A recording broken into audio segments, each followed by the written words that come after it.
Hello everyone. It's Origami. Today we are going to be listening to What If Naruto Can Steal People's Eyes. Here is the summary. Instead of Hinata's father foiling Kumo's kidnapping attempt, it is a young Uzumaki Naruto. However, he suffers a grievous wound in the process and his shinobi career is placed in jeopardy. That is, if it were not for a certain fox stepping in and offering the Hokage to be a reward for his herorics. Now bear witness to a Naruto with a new power and unique perspective on things. Please like and subscribe. Chapter 1, Changed Destinies. Night had fallen on the village of Konoha. It was an oddly cold night, but most of its citizens paid little mind to it. They had the comfort of a warm home to ward off the chilly night. As they went to sleep in their warm, soft beds, they did not know that tonight would be a special one. On this night, a man wishing to bring the greedy ambitions of his village to reality would unknowingly cause the destinies of two children to come crashing together and change the world. Konoha, alleys. The man landed in the alleyway. He allowed himself a small reprieve. It would take his pursuers a minute or two to track him. Long enough for him to figure out his next course of action. His mission had hit something of a snag. Damn that Hyuga. The man cursed to himself. If it hadn't been for him, I would not have to worry about the whole village coming after my ass. The Kumo nin had been entrusted with a special task. While the others negotiated a peace treaty with Konoha, he would kidnap the heiress of the Hyuga clan. She would be used to create a new clan of Byakugan users, loyal only to Kumo. If all had gone to plan, his village would have a peace treaty with Konoha and a powerful new Kekkai Genkai to add to their arsenal. Konoha wouldn't suspect them, or if they did, then they would not be able to prove it. Unfortunately, he forgot one of the first things they drilled into him at the academy. No plan ever goes smoothly. In this case, he had the misfortune of being spotted by the girl's uncle. A bit of quick thinking had saved him from death. Flash tags, they were truly an underappreciated tool of a ninja. He felt his query struggle in the bag over his back. "Please let me go," came the child's terrified voice. "Shut it, brat," the ninja barked, jostling the bag. "It's your fault that I'm in this situation." He needed to think, and the spoiled princess's frantic pleas were distracting him. That flash tag would buy him a few moments. After that, the whole village would be crawling with ninja out for him in a minute or two. If he could make it past the village's walls and escape into the forest, then he could have a chance of completing the mission. That's assuming their ANBU didn't pick up his trail. If that happened, then he'd dash.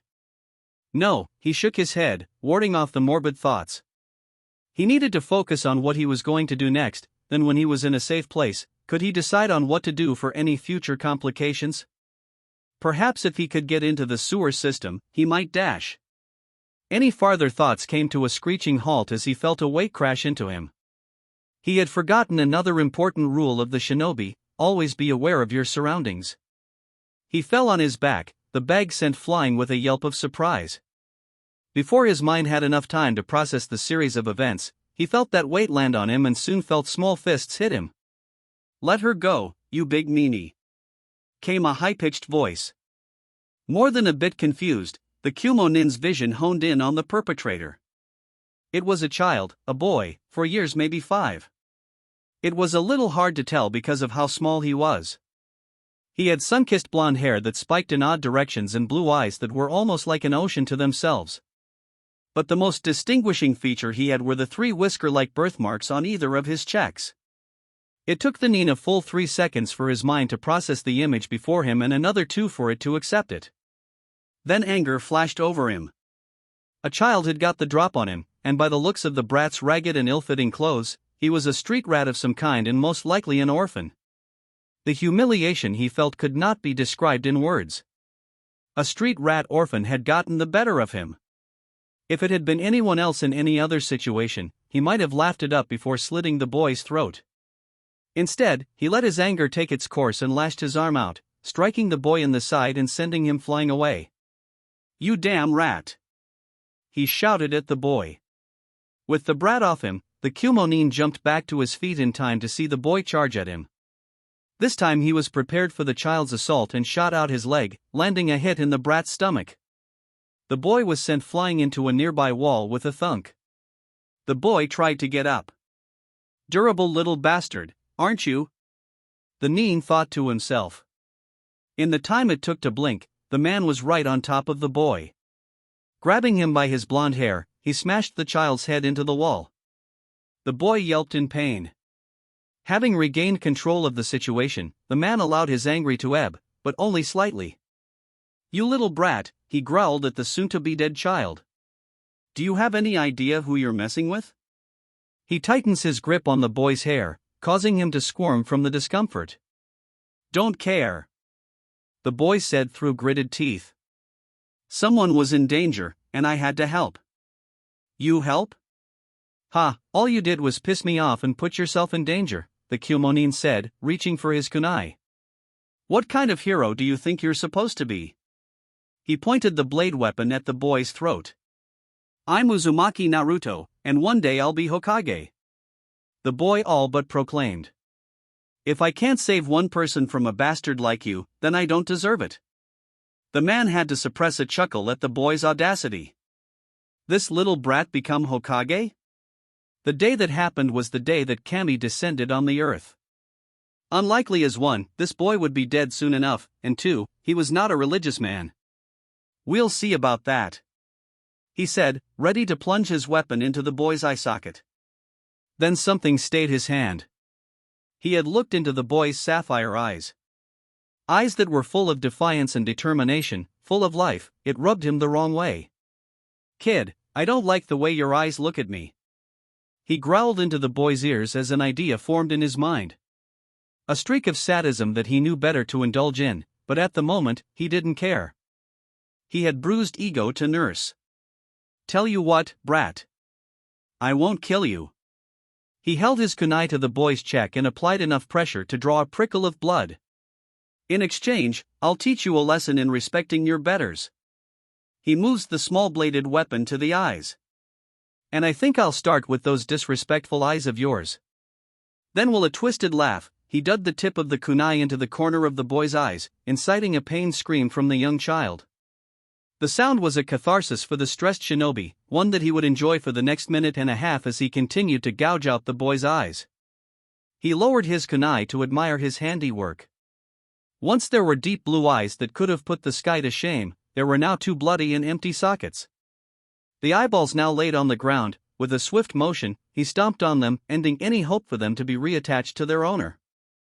The boy was panting heavily and looked to be on the verge of the unconscious. "Now, do you understand, boy?"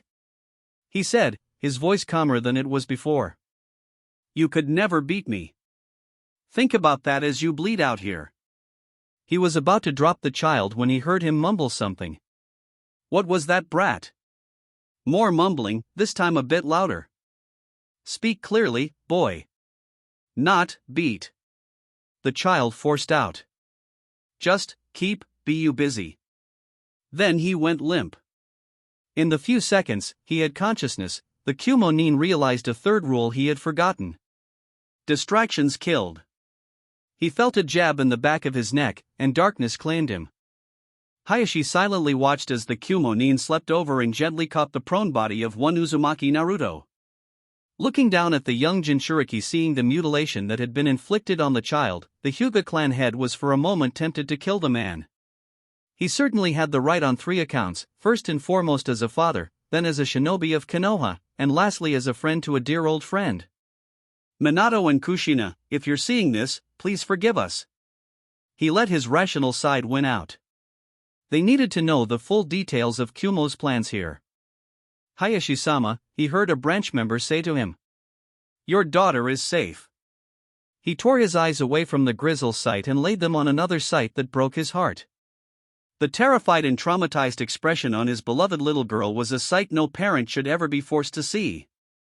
Tears were streaming down her cheeks, and she looked like any sudden noise would cause her to jump.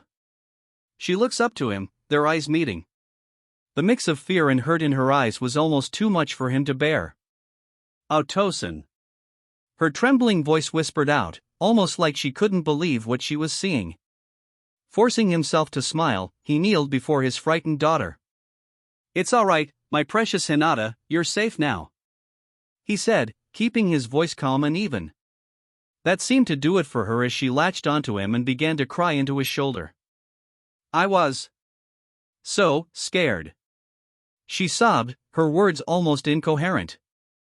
Otosan IIIW, as sleeping in my room when I woke and a bad man was standing over me. ITRT tried to scream for LP, but he put in that bag. And then, that boy got hurt because of me. It's all my fault. Hayashi laid his hand on the back of his daughter's head to calm her down. She did see what happened. Hinata, forgive me, I failed you as a father. I will see to it that this man pays with his life. He put his thoughts of vengeance aside for a moment. It's all right, my daughter. That bad man can't hurt you anymore, nor anyone else, he said in a soothing voice. But that boy, she tried to say. Her father placed a finger to her lips, giving her a reassuring smile. Do not fear. I will see to it that he is cared for properly, he said. Even if I have to force the hospital to treat him with threats of retribution as clan head. A dark voice whispered in the back of his mind. Memories of how the village treated the boy flood to the forefront. Minato, if you had foreseen how the village would treat your son, would you have given your life to save it? He looked back at the unconscious form of the young Jinchuriki. A second branch member that had accompanied him was tending to the boy. Beyond the grievous injuries around his eyes, other details concerned him. His clothes were dirty and tattered, and looked to have a better place in the trash. Beneath them, he could see his malnourished form, and for some time if he wasn't mistaken. How long has he been like this? Have the caretakers at that orphanage neglected him or even abused him? Or perhaps have they simply thrown him out to the streets? He would have to inform Hokage-sama of this. But first, he lifted his daughter and stood up and turned his attention to the first cadet branch. You, take this, he pointed to the Kumonin. Man to TNI and inform them that they are to break in using whatever methods they deem necessary. Somewhere a certain snake mistress and a scared man smiled, causing others to fear for their lives. Yes, Hayashi-sama, the branch member said, bowing. He picked up the unconscious shinobi, and both disappeared in a swirl of leaves. Hayashi then turned to face the other that came with him. How is the boy? He asked. The branch member did not take her eyes off the boy. At the moment, he is stable, but for how long, I do not know, she said.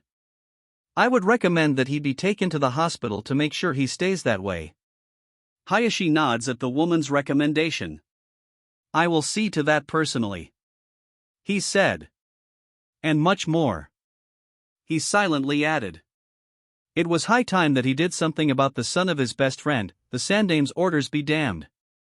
I want you to take my daughter back to the clan compound and report to the elders. After that, inform the Sandame of what's happened here, he ordered the branch member. The woman rose and bowed to him, saying, Yes, Hayashi-sama, I will. She was cut off by the sound of Hinata's voice. No. The Hyuga clan head stared at his daughter, surprised at the volume of her voice. PLPL, please let me come with you. He was about to say no to her request when his eyes met hers. He almost found himself gasping at seeing the determination he never witnessed in his soft-spoken daughter. Recollecting his thoughts, he concluded that the girl would not take no as an answer. Truly, she was her mother. He nods to the girl, giving up on the argument before it could begin. Very well, he said, turning his attention back to the branch member. In that case, return to the compound and inform the elders that Hinata has been found and is safe with me. Then report to the Sandame. Again, the branch member bowed to the clan head. Yes, Hayashi-sama. I bet you fare well and wish a speedy recovery for the boy. We owe him a debt this night, she said before disappearing in a swirl of leaves.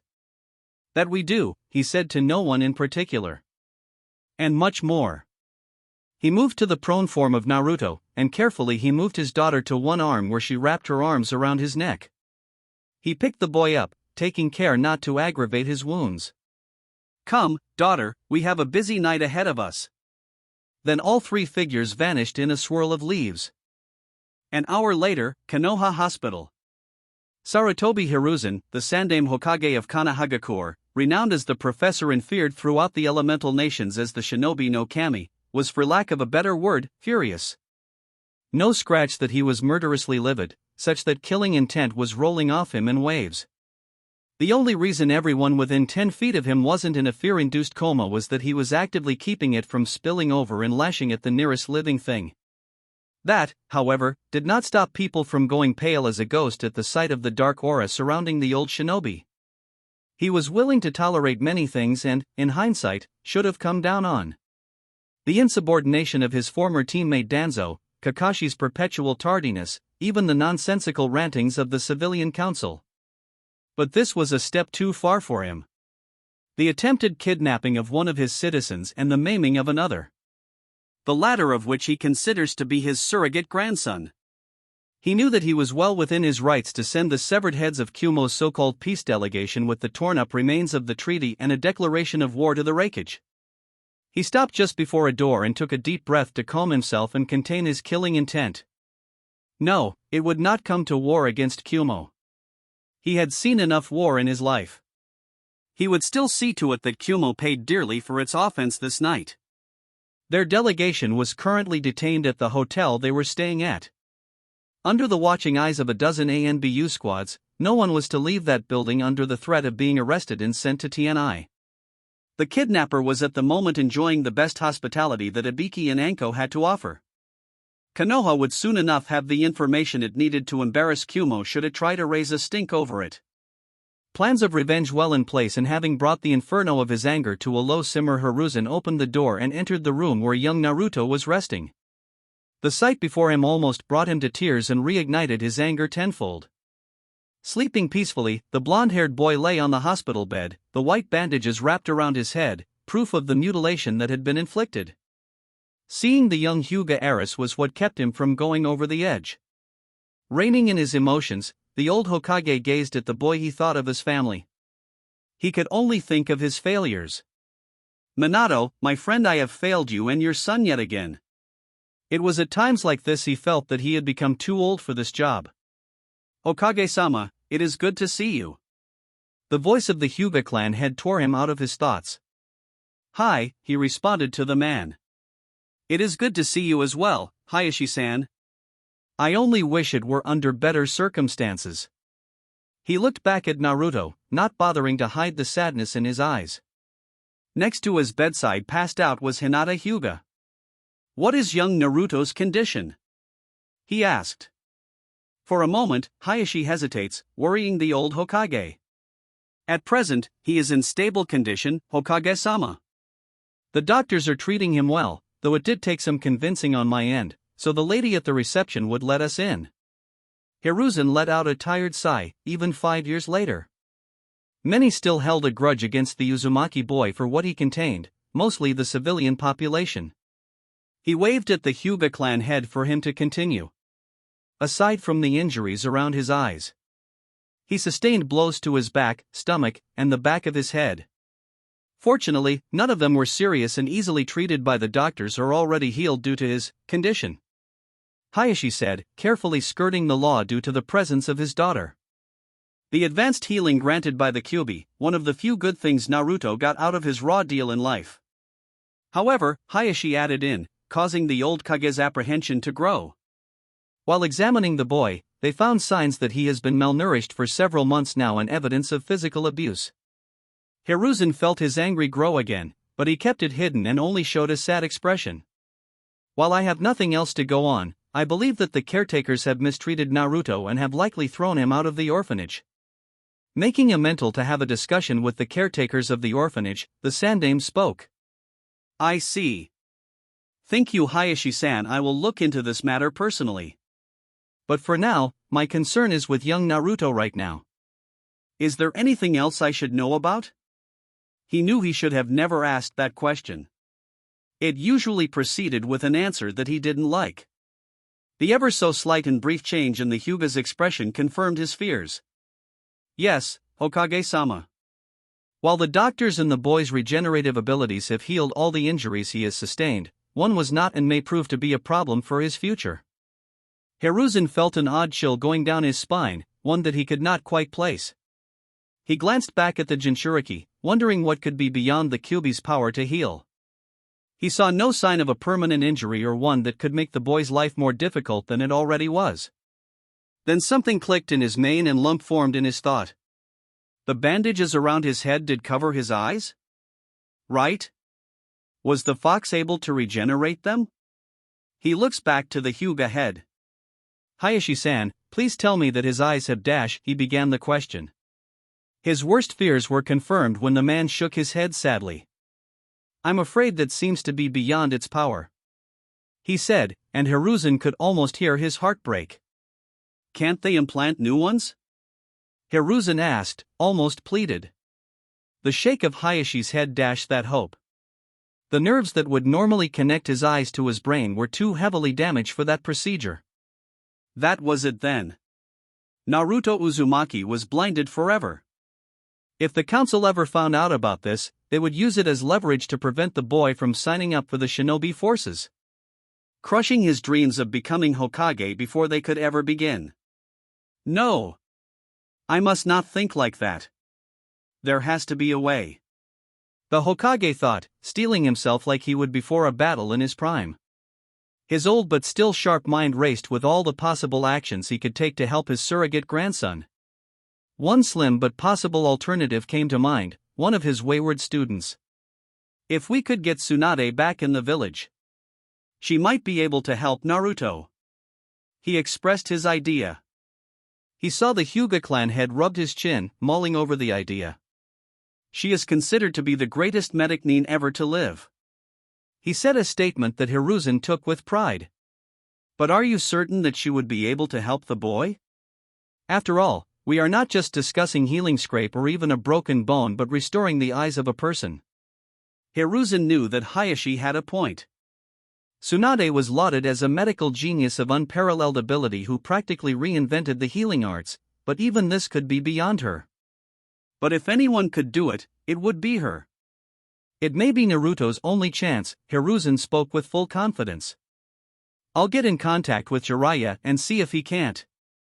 Whatever else they had to plan would have to come later. One moment the atmosphere of the room was normal, a bit tense but nothing out of the ordinary, then the next, the two shinobi felt a chakra spike. One that was all too familiar to them. Fear gripping his heart, the old shinobi whirled to face the bed of Naruto. What he saw almost caused his heart to stop. Red malevolent chakra emanated from the boy. Only being a few feet away, he and Hayashi could feel the primal nature of the energy. Next to the bed, he saw Hinata wake up with a start and look on at Naruto with surprise and fear. From the corner of his eye, he saw Hayashi rush to his daughter and pick her up. Holding the girl protectively, he moved to the far side of the room. At this moment, the Sandaime Hokage had feared that the seal was on the verge of breaking. That he and the two Hyugas in the room would see firsthand the return of the monster that nearly destroyed the village 5 years ago before dying. This time there would be no way of stopping it. His fear quickly turned to confusion as he saw the dark chakra moved upwards and concentrated around the boy's head. In particular, the place where his eyes used to be. This lasted for several seconds before the chakra dissipated, and the room was calm. Hiruzen did not let his guard down. What was that? He heard Hayashi say in a barely audible tone. I think we're about to get an answer, he said, seeing Naruto stir in his bed. He saw the boy look around the room, or at least try to. The confusion on the child's face as he turned his head from side to side in a vain attempt to see the room over was enough to bring the olden Hokage out of his pensive state and allowed his grief to take over. Then the boy stopped, a dawning realization coming over his face as he brought a hand to his bandage-cover eyes. My eyes, they're gone? He said more as a statement than a question. Hiruzen could not help it anymore. Naruto-kun, he said before he could stop himself.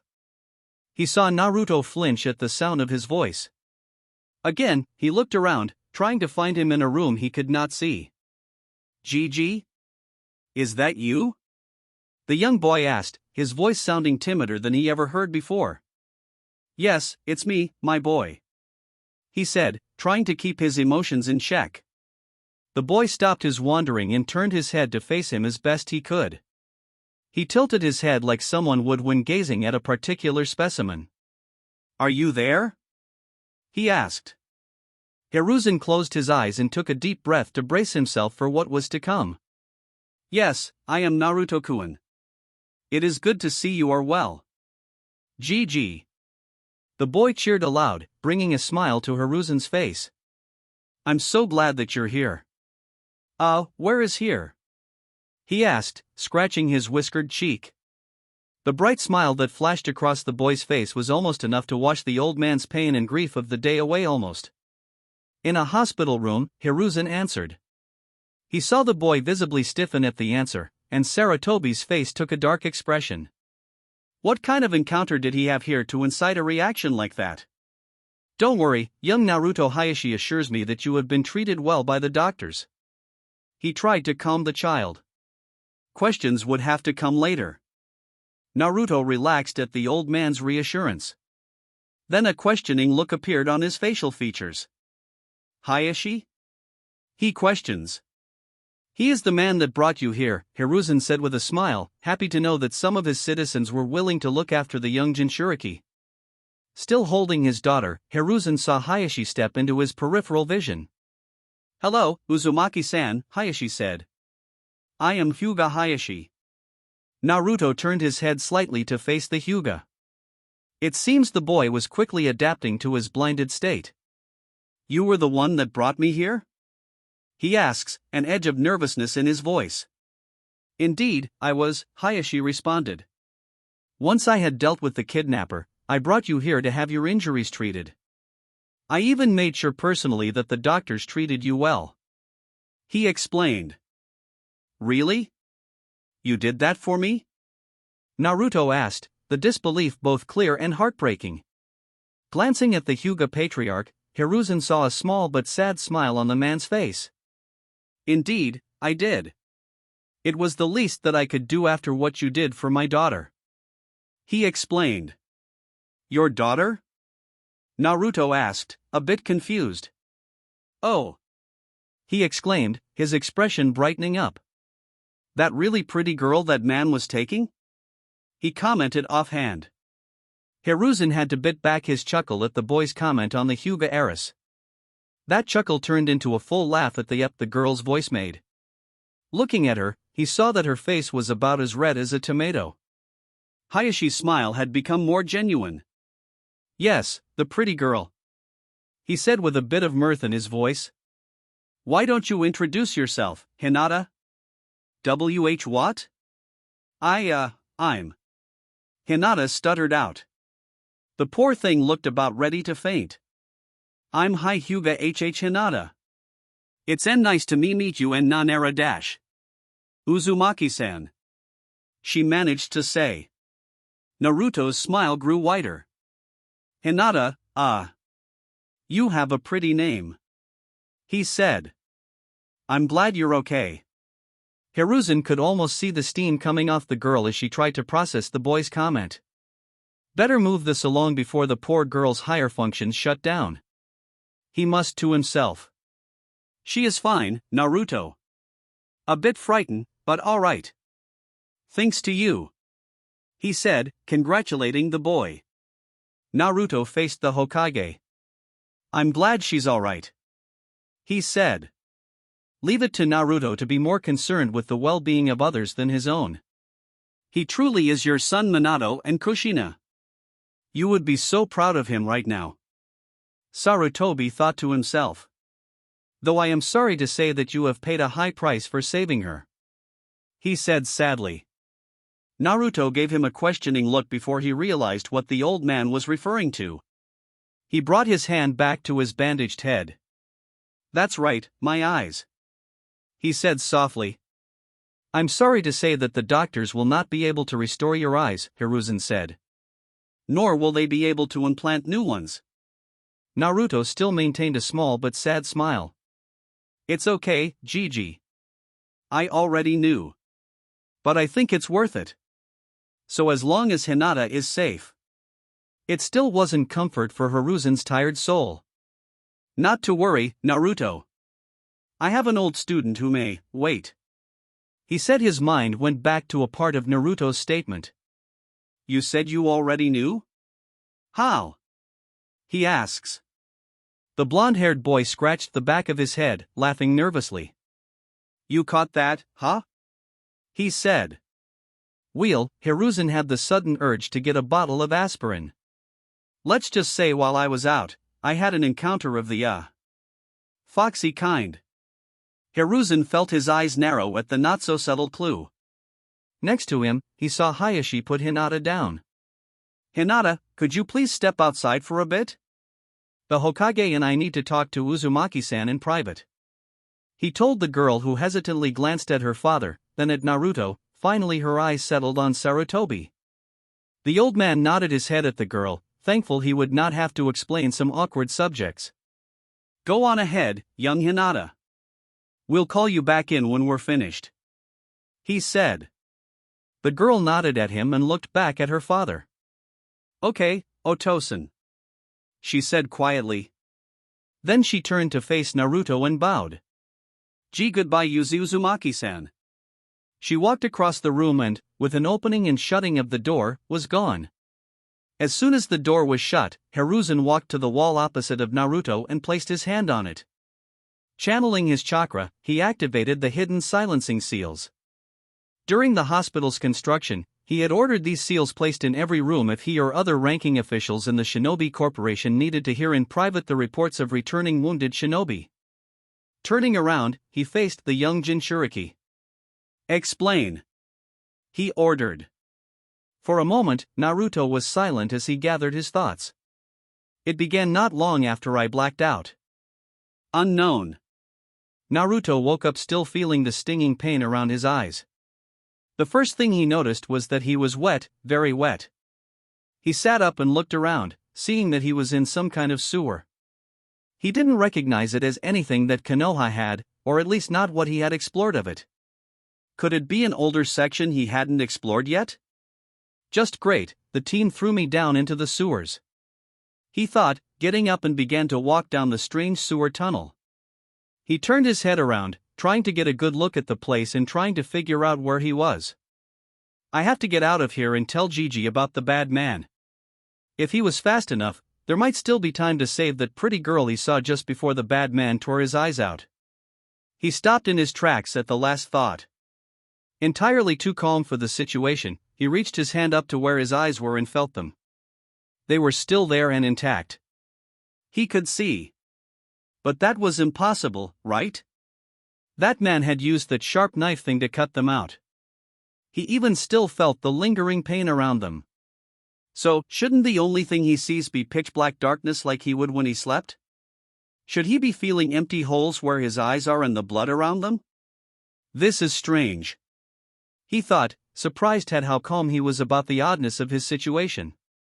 What's happening here? He asked aloud, knowing that no one was around to hear him. Where am I? He wasn't as alone as he thought he was. I can answer your questions, young jailer. The voice was deep and resonated with power, yet at the same time, it held a certain calmness to it. No, calm wasn't the word for it, more like it had an underline of grief. Who was that? He asked the voice, looking around, seeing no one that it could have come from. Who are you? Where are you? He asked, feeling a small amount of panic building up. This whole scenario was getting weirder and weirder by the second. A mysterious disembodied voice in the middle of a sewer system that Naruto had no idea of? Yeah, that sounded like a wonderful place to be at. Just follow the sound of my voice. The voice spoke again. Naruto took a hesitant step forward, then stopped. Was it a good idea to do as it said? He may not be the brightest candlestick, but even Naruto knows better than to do as a stranger said. Given that he couldn't even see the stranger in question, and this may all be in his head, Naruto was understandably suspicious about it. Do not be afraid, boy, I will not hurt you. You have my word. The voice tried to reassure him. Naruto thought about it for a second or two and concluded that he had nothing else to do given the circumstances. All right, I'm coming. He responded. But if you break your word, I'll whoop your ass, believe it. He shouted as loud as his lungs could allow him. Ha ha, then for my sake, I better keep my word. The voice said, sounding more amused than threatened. His cheeks lighting up in embarrassment at the thought that this stranger wasn't taking him seriously, Naruto began to walk down the tunnel following where the voice was coming from. I'll show him not to take me seriously. He thought to himself, unaware that his thoughts were not as private as he would like them to be. He wondered about the water-covered tunnel for what seemed like hours until up ahead, he saw something strange. At what he guessed to be the end of the sewer tunnel was a set of caged doors. They were huge. Bigger than the gates at the front of the village. The space between the bars was big enough for him to walk past with no trouble. He didn't know why, but something told him they weren't meant for someone like him. The question was who or what was it meant for? Getting closer to the gates, he saw that up in the center where the two doors would meet was a slip of paper that read seal. What is this thing? He wondered aloud, peering into the darkness behind the gates. He could see nothing but what appeared to be the thin outline of something. Something really big. So, the jailer finally decides to visit the prisoner. The voice spoke. Now that he was close enough, Naruto could tell it was coming from behind the barred cage. Jailer? Prisoner? What are you talking about? Who are you? Naruto asked as the confusion set in again. He heard the voice chuckle. Ah, I seem to have gotten ahead of myself. It spoke. Naruto saw the outline begin to move. Slowly the light began to reveal the figure behind the caged doors. Allow me to introduce myself. His eyes widened in both fear and surprise as he gazed at the figure before him. Its 9 tails swaying behind it, conveying a sense of amusement, and its orange fur glistening with power, unlike anything Naruto had seen. The fox-like creature held a toothy smile that would have even sent a chill down the devil's spine. Hello Uzumaki Naruto, I am the Kyuubi no Yoko. Spoke the demon fox that had attacked the village years ago. Processing. Processing. Processing. KKKKKKK Abubi. Kyuubi? For the first time in his life, Naruto had stuttered, his shaking finger pointing at the giant fox in question. The fox's smile widens, causing the young boy to take a step back. Boo! Naruto would never admit to screaming like a girl even unto his dying breath as he jumped and fell onto his back. The landing sending water everywhere and soaking him. Bah ha ha ha ha! The fox reared its head back in a boisterous laugh. Oh, you're a ha too easy kid ha! It said in between laughs. Naruto's cheeks flushed in embarrassment, his anger for the moment quelling his fear. He jumps to his feet and points an accusatory finger at the laughing fox. Oi! That wasn't funny, asshole! He screeches at the fox, who stops and looks at the sheathing child. Then he began to laugh some more. Ah, yes it haha it is. Why do yo haha you think I'm ha laugh ing for? Naruto swore a vein in him was bulging. The fox's loud laughter went on for several minutes before it got control of itself. You done? Naruto asked through gritted teeth. For the time being. Ha, I haven't had a good laugh like that in a long time. The Kyuubi spoke. It rests its head on its hand, gazing at Naruto with prideful eyes.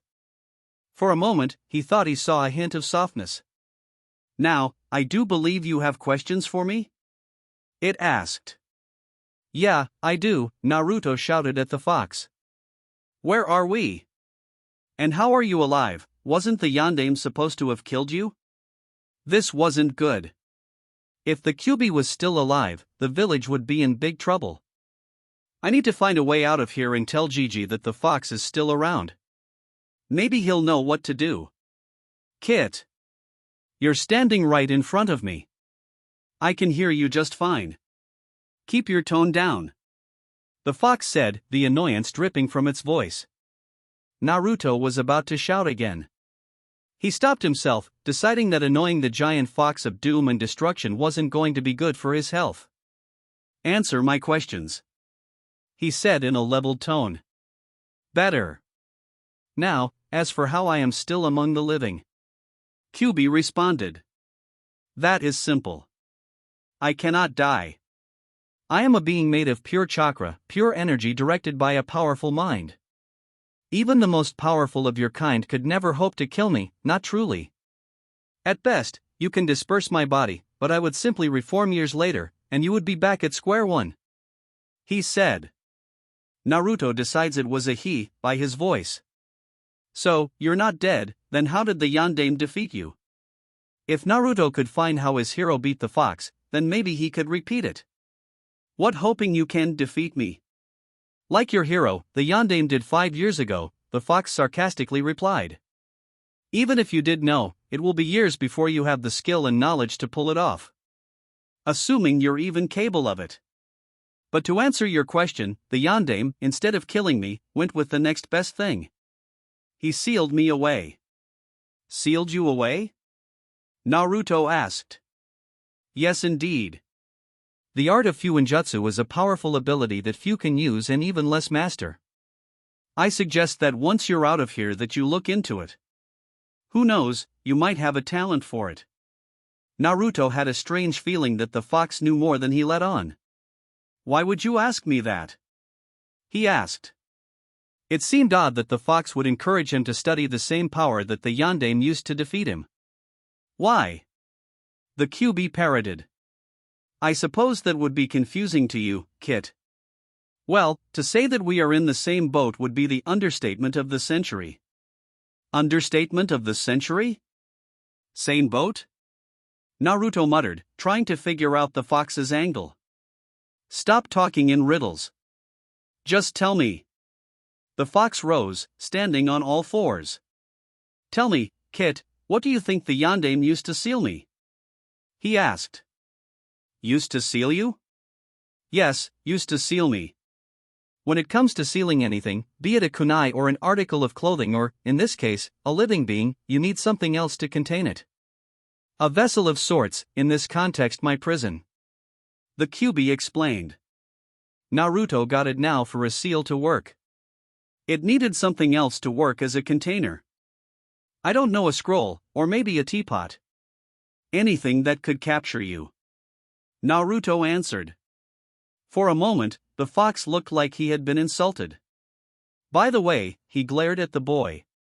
The glare vanished and was replaced with a calm, almost amused expression. A good guess, Kit, and a correct one if I were one of the lesser Biju. Like Shikaku last I heard, he had been sealed into a kettle pot, never going to let him live that one down. Naruto gave the fox a deadpan look over his mutterings. Other Biju? Shukiaki? Naruto questioned. Shikaku. Whatever. So, wait, there are others like you? Naruto asked the Nine Tails. Yes, there are 9 of us, to be exact. Going from the one tail, Shikaku the weakest, to me the 9 tails and the strongest of the Biju. I will explain more later as I sense our time is short. What matters is that, unlike my brother, I cannot be simply sealed into an animated object. My power and will would be too much for it, and I would break free in an instant. Naruto tilted his head, puzzled by the fox's statement. If an object couldn't be used to imprison the QB, then what could he use a living thing, didn't he? He said as the thought occurred to him. Hearing his own question, he felt a cold chill down his back as certain pieces began to come together. Naruto would be the first to admit that he wasn't the sharpest kunai around, but he was smarter than what most gave him credit for, if any at all. The way the villagers treated him, whispering demon child or fox boy when they thought he wasn't listening. Why his birthdays were always his worst days. How Gigi always seemed to avoid his questions on why the villagers treated him badly. The fox smiled at him like a parent would to their child for achieving something noteworthy, something Naruto did not know how to feel about.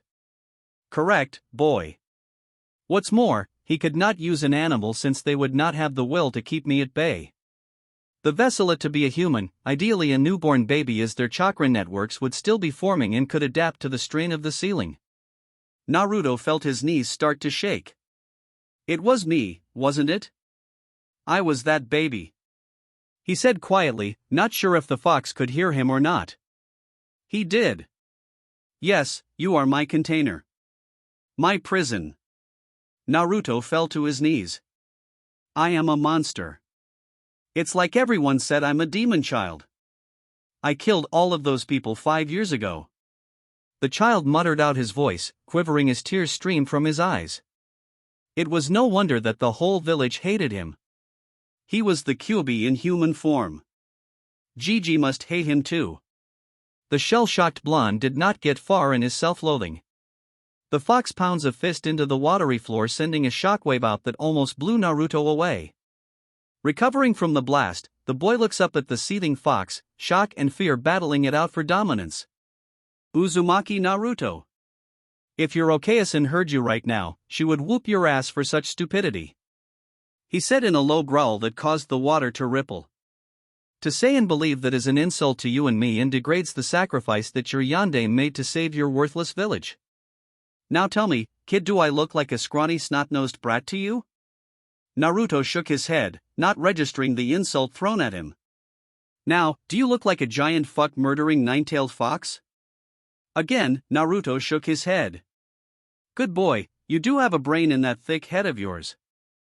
Naruto frowned at the fox's insult. Hey, who are you calling brainless, you overgrown fuzzball? He hotly shouted at said fuzzball.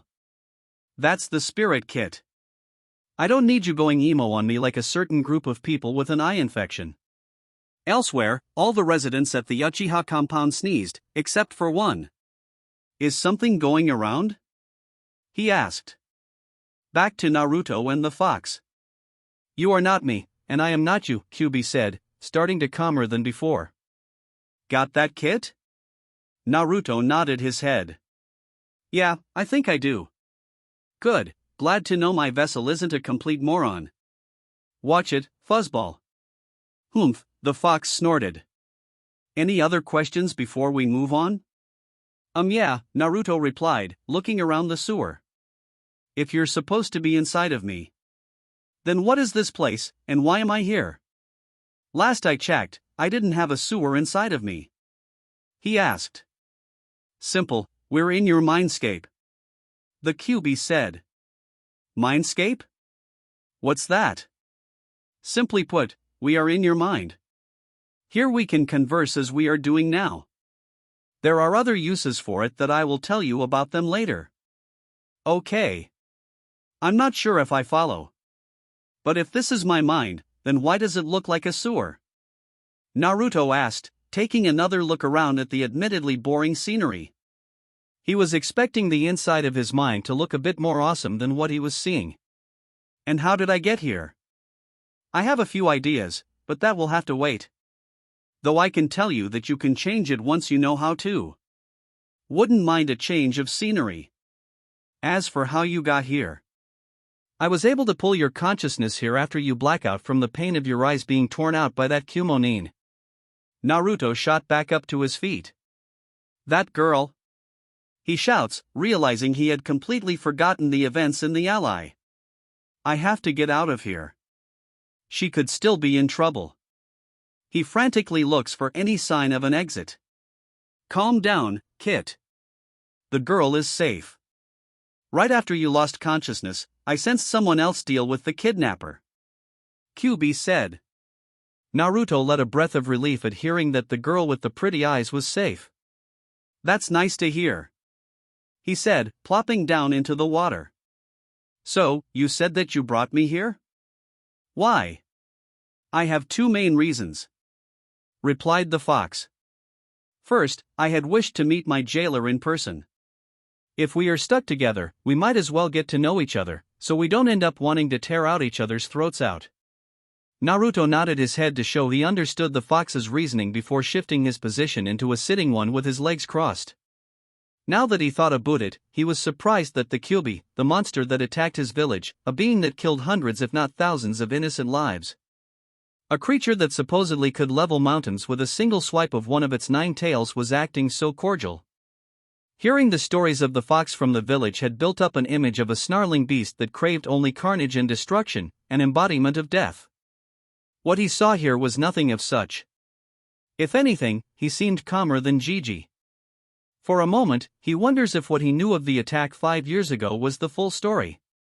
My second reason is to discuss what we are going to do about your newly acquired blinded stat. For a moment, the blonde was puzzled by the QB statement. Then his mind went back to his most recent memories. My eyes. He mutters, his hand instinctively reaching for his eyes. How could he have forgotten that? Without them, it's going to be hard becoming a shinobi? Right? He saw that QB nod his head. Correct, Kit. In normal circumstances, it would be hard enough to join the ranks of the shinobi. He began to explain. Difficult but not impossible. However, given your status as my container, certain people may use this to stop you. The villagers, Naruto said, his head downcast, realizing his dreams may be impossible now. Do not fret, Kit. I may have a solution to your problem if you're willing to hear me out. Naruto looked up at the fox, eager to hear what he had in mind. How? He asked. Tell me, Kit, what do you know about Kekkai Genkais? Back to the present. You mean to us that the Kyuubi no Yoko gave you a Kekkai Genkai? Hayashi said, almost shouting. His head was whirling with the revelation that Naruto had contacted the monster that nearly destroyed the village 5 years ago. That it wasn't the monster he believed it to be. Sure, the thought that it was trying to deceive him had crossed his mind. But the Sandaime seems to think that the fox was acting truthfully as he did not bring up any concerns. Only asking for the occasional clarification throughout Naruto's story. He even chuckled at the bit where the fox mentioned Naruto's mother. It seemed that the elderly Hokage knew more about the Biju than he let on. Yeah. The young Jinchuriki said, rubbing the back of his head. He gave me a kangi? Kinji? Kek. That thing you just said. A Kekkai Genkai. Otherwise known as a bloodline limit, a power that can manifest in certain individuals and their families. The Hokage explained.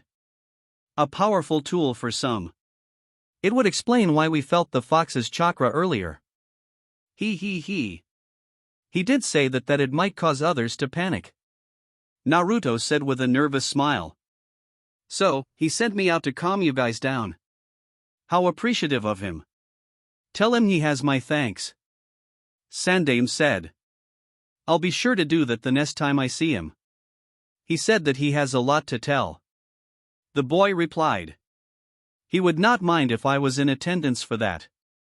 Hayashi looked at the old Hokage like he had gone senile.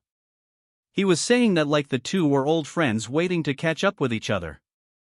I know a Yamanaka who can help with that. Actually, he does want to see you. The blonde-haired child said. He said something about wanting to have words with you about my living conditions and that a certain redhead was probably waiting for you in the afterlife. Whatever that means. For the first in a long time, Hayashi saw the Sandaime Hokage, the shinobi no kami, visibly shiver. He could not fault him. An angry Kushina was one thing that scared him more than the Kyuubi, and one that parental fury on her side would make Maki look like paradise. I look forward to it. He heard the man say. Hayashi turned his head to face the child sitting in the bed. So, tell us, Uzumaki-san, what power did the fox give you? He asked, changing the subject. A fox-like grin crossed Naruto's lips, and for a second, he could swear he saw a small hint of maliciousness in it. Instead of telling about, I show you? 1 hour later, interrogation room in TNI Center. He had failed. It was the only way to describe his current situation. Even if his comrades were to come to his rescue, it would only be so that Reikage would execute him for his failure. His captors brought him into a room and forced him onto a wall where they chained his hands.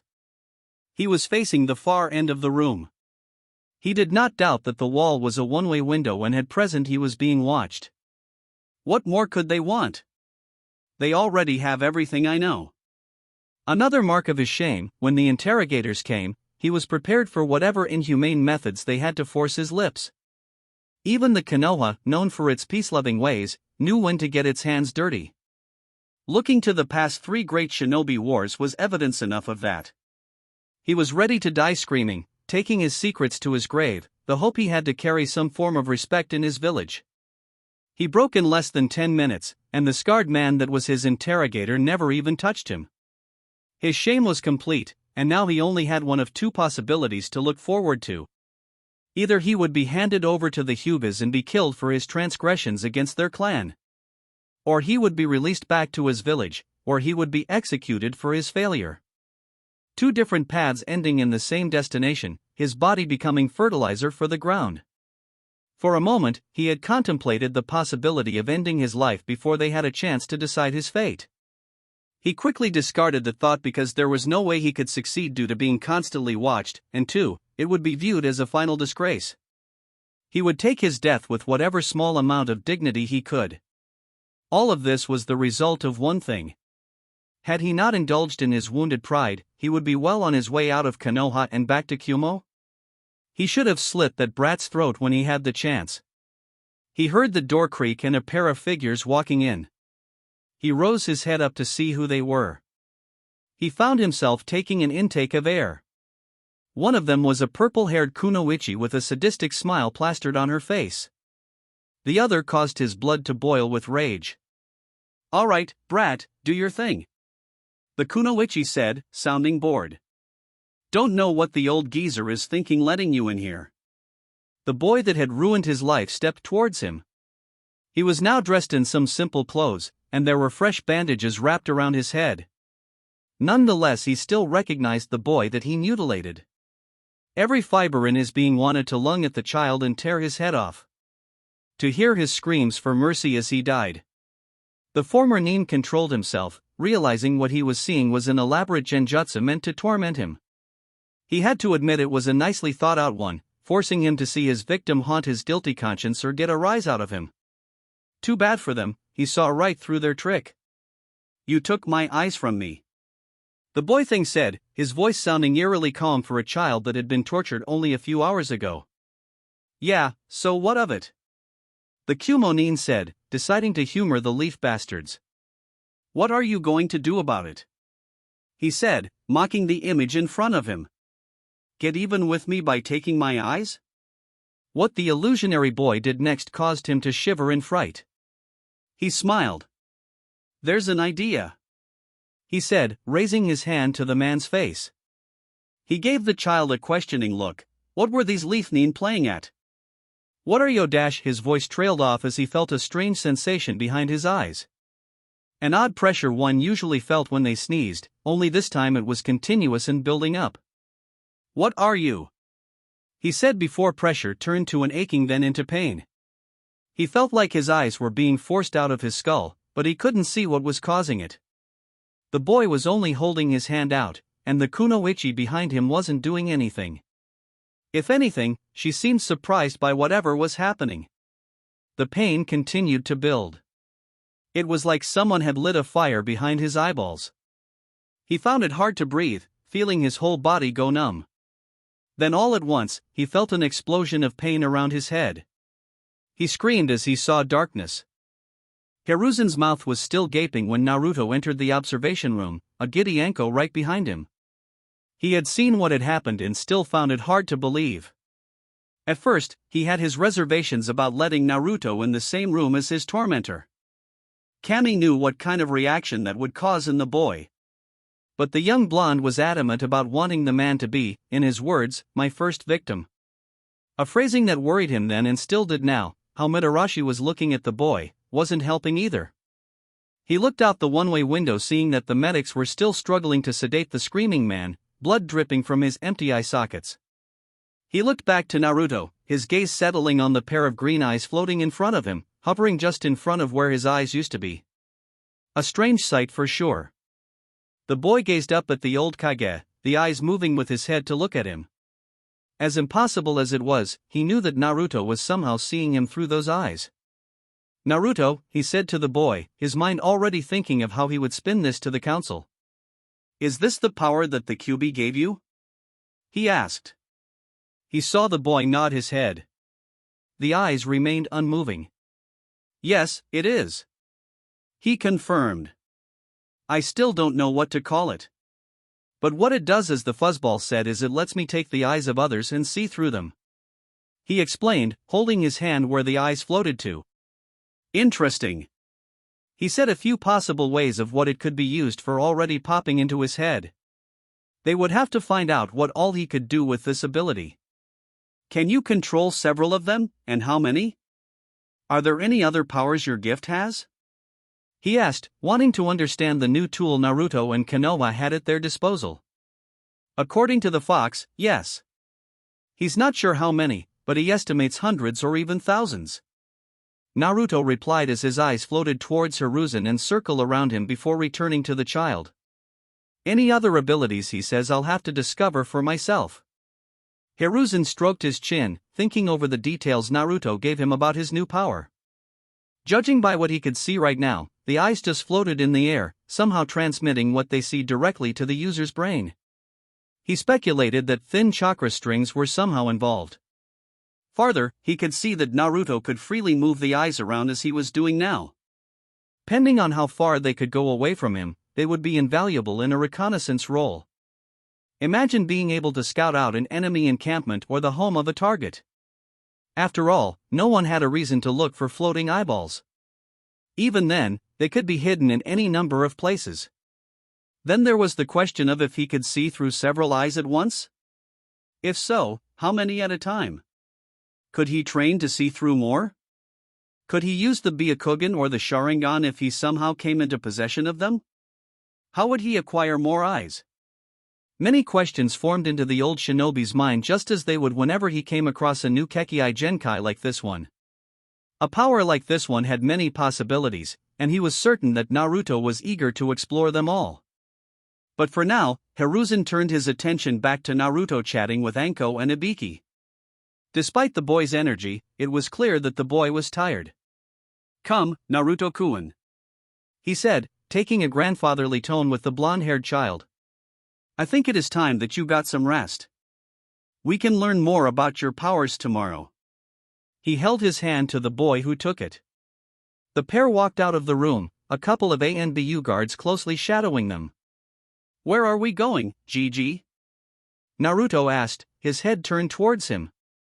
Hiruzen smiled at a memory just before they left the hospital. "Hayashi-san has offered to stay at his home for the night as thanks for what you did," he said. He suspected that the clan head had more that he wanted to talk about in private. He even had an idea of what it might be. "Really?" the child said with awe. "He sounds like a nice guy." After tonight's events, he was inclined to give Hayashi what he wanted. That he is. Chapter 2, Hyuga. 2 years later, Hyuga compound. Furthermore, I propose. Hayashi had to resist the urge to rub his temples in frustration. A frequent battle he had whenever a meeting of the clan elders was held. Several times a week at minimum. He looked to his twin, who gave him a well-hidden sympathetic glance. Kami above, he didn't know what he would do without his younger brother's advice and support. Hizashi, as far as the clan head was concerned, he was better suited for the role. But old dogmas and bad timing had robbed him of that chance. Hayashi turned his attention back to what the elder was saying. It was yet another attempt to carry out more oppressive acts against the branch house of the Hyuga clan. Luckily, he and some of the more sensible members of the Elder Council were quick to shoot it down. The elders sat back down, grumbling something about being too lenient with the branch family. Hayashi stood up to address the assembled council. "Are there any other proposals that members of this esteemed council would like to bring forth?" he asked, hoping to bring to a swift end the tiring meeting. He gazed around the chamber, seeing that none of the elders were going to say anything. "Then, in that case, we shall call an end to this gathering of the Hyuga clan council," he announced, eager to be done the day's proceedings. "Brother." The voice of Hizashi gained the attention of the council. Everyone looked to where he was sitting. "Do you not have something you wish to announce to the council?" he asked. Before the elders turned their heads to him, a small but brief smile had flashed across his lips. Their little plan was about to be put in motion. "Thank you, dear brother, for reminding me. You have an announcement for us?" One of the elders spoke. "Why was this not brought to our attention sooner?" It had little bearing on what this meeting of the council had on its agenda. He explained. It would have distracted us from the proceedings. As such, I thought it best to leave it be until the conclusion of the meeting. The elder nodded, accepting the explanation. Very well, what is it you wish to tell us? He asked. In 3 weeks, our clan heiress Hokage Hinata and our clan ward Uzumaki Naruto will be attending the Shinobi Academy. The atmosphere of the chamber noticeably became colder. I can see why you would want our heiress to attend the academy. The elder said carefully. Despite her shortcomings, she is a capable heiress and would show the village the strength of the main house family as Niji has shown the strength of the branch house. That we can accept those shortcomings being that his daughter was considered to be too gentle and kind-hearted by several of the elders. However, Hayashi repressed a grimace at the man's tone. He knew that this would be the hardest part. Our young ward is another question. Are you certain he is ready? We can always let him continue his training here and enroll him in the final year of the academy. Even now, 2 years after the fact, some of the elders were still wary of Naruto. Not because they believed him to be the Kyuubi incarnate. That was a trapping that most of the civilian population fell into. Instead, they did not wish to deal with the stigma that came with housing the village pariah. Though that position was in question now. As word that the supposed demon child had saved the Hokage heiress suffering severe injuries in the process, a fact that seemed to be validated when the clan took him in. While there were still many who held the child in contempt, there were now many who held him in a different light. Despite their reservations, the elders had agreed to take Naruto in as a clan ward. It would be a great dishonor to the whole clan if they did not repay their debt to the boy. It didn't hurt Hayashi's case that once Naruto established a new clan of wielders of a new and powerful Kekkai Genkai, that clan would have close ties to the Hyuga clan. Politics sometimes they were good for something. I am certain, Hayashi responded firmly. If he is to establish a new Uzumaki clan here Konoha as he wishes to do, then he will need the support of not just our clan but others as well. Ideally, the most prominent clans, such as the Uchiha, Aburame, Inuzuka, Akimichi, Yamanaka, and Nara clans. As it is known, the future heads of these clans will be attending the academy this year. While he is already acquainted with them, it is wise to have young Uzumaki deepen his relationships with them in the hopes that he will gain each of their clan's support. He explained to the elders knowing that they would not be able to argue against his point. If his skills you are worried about, you need not be concerned. He has already demonstrated to be capable in his own right. I have no doubt he will hold a high ranking in his class for the duration of the academy. Yet another point they could not argue against. The tutors they assigned to him had quickly learned that the boy was eager to learn, absorbed much of what they said. It was hard to say how intelligent he truly was, as it was quickly discovered that Naruto did not learn things like most people. He was what is known as a kinesthetic learner, meaning that he learned more by doing than through a lecture. Once his learners had adjusted to his learning style, the boy was quick to flourish, proving that he was more intelligent than rumors had to lead most to believe. It should also be noted that he has kept an even pace with my son, Niji, in several sparring matches. Hizashi spoke up. A boy whom this very council has lauded as a prodigy of the Hyuga clan. Inwardly Hayashi was smiling like a fox. His brother had brought up a valid point that the elders couldn't dismiss. The elders looked to each holding a silent conversation in consensus. Very well, Hayashi. One of them spoke. We will allow this, but we expect the two to hold a high ranking in their class and they not bring shame to the Hyuga clan. He said harshly. Smiling, Hayashi respectfully bowed to the elders. I thank this council for its wisdom. I assure you my daughter and our clan ward will bring nothing but glory to the Hyuga name. He said. We expect nothing less. Furthermore, on the morning of their first day in the academy, we wish to address them. The elder requested, demanded. Of course, Hayashi said, lifting himself. If there are no more questions, then I call this meeting to an end. He dismissed the elders. Once the last of the elders left the chamber, sliding the door shut behind them, did Hayashi allow a tired sigh to escape. Dealing with the clan elders was always a tiring affair. A hand appeared in his line of vision. Looking up, he saw it was coming from Hizashi, giving him a knowing smile. Brother, you all right? he asks. I'm just tired, Hisashi, he said, taking his brother's hand and getting up. Tired? The younger twin queried, a mischievous glint in his eye. It is not even late in the day. A small smile graced Hayashi's lips. To paraphrase our young ward, dealing with old windbags does that to you, he said, receiving a small chuckle from his twin. Come, brother. I think it's time that we informed the children of the changes to their daily lives. Agreeing with his brother, Hayashi stepped alongside Hisashi. The two stepped out of the council chamber and entered the hallways of the main compound. Navigating their way through the compound, occasionally greeted by another Hyuga, the two brothers made their way to the Hyuga gardens in the center of the compound. Stepping out into the garden, Hayashi was greeted with a sight that always brought a genuine smile. Close to one of the pounds, two 7-year-olds were playing a game of ninja. One was a girl with dark blue hair and pupil-less lavender eyes, which distinguished her as a Hyuga, his daughter Hinata. The other was a boy with bright blonde hair that seemed to spike in every direction. On his checks were 3 birthmarks shaped like whiskers. His most distinguishing characteristic was that his eyes were covered by a dark orange blindfold. The ward of the Hyuga clan, Uzumaki Naruto, an energetic boy that brought life to wherever he went. Certainly, he made life in the Hyuga compound less dull. Contrary to what they were seeing, Hayashi knew the boy wasn't blind and could see them, albeit not with the eyes he was born with.